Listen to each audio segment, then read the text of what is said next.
Hello everyone, I'm Gordon Wright coming to you from Axalta Canada in Ajax, Ontario. And today's paint defect topic is industrial fallout, or more commonly called rail dust. What is rail dust? At times you may have noticed little orange specks on the painted surface of your vehicle that look like little tiny rust spots and wondered where they came from. When small metal particles land on the surface of your vehicle and start to rust, this is called rail dust. If the surface is hot, it can embed itself into the paint. The term rail dust originated when cars first started being delivered by trains. Small particles from the track and the brakes on the train would fly up and land on the surface of the cars. If it was wet outside, these particles would start to rust and embed themselves onto the surface of the paint, and rail dust would form. Nowadays, you can get rail dust from just about anywhere. If you're driving in an industrial area, or if you park your car at the train station to commute by rail to work, you run the risk of coming in contact with these small metal particles.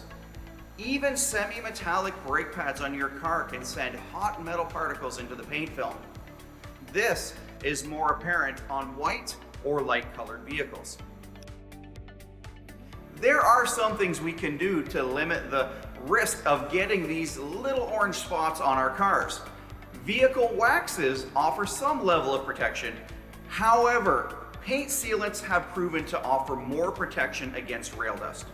If you commute by rail to work and leave your vehicle parked at the train station, you can try and park further away from the tracks, and that will limit the exposure as the trains pass by. Remove rust patches immediately when they appear. Polishing may make it look better initially, but it's only temporary. Fortunately, minor damages caused by rail dust can be removed, and if done properly, won't leave any lasting damage to the surface of your vehicle.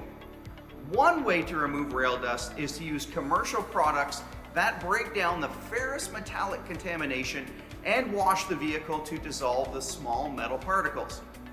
Make sure to follow all of the product directions, and then a clay bar or mitt with the proper lubricant can be used to remove the now loosened metal particles. However, if the particles last too long on the surface and the damages appear deeper, refinishing should be considered. Thank you for joining us, and I hope to see you again soon for the next videos in our series of paint defects.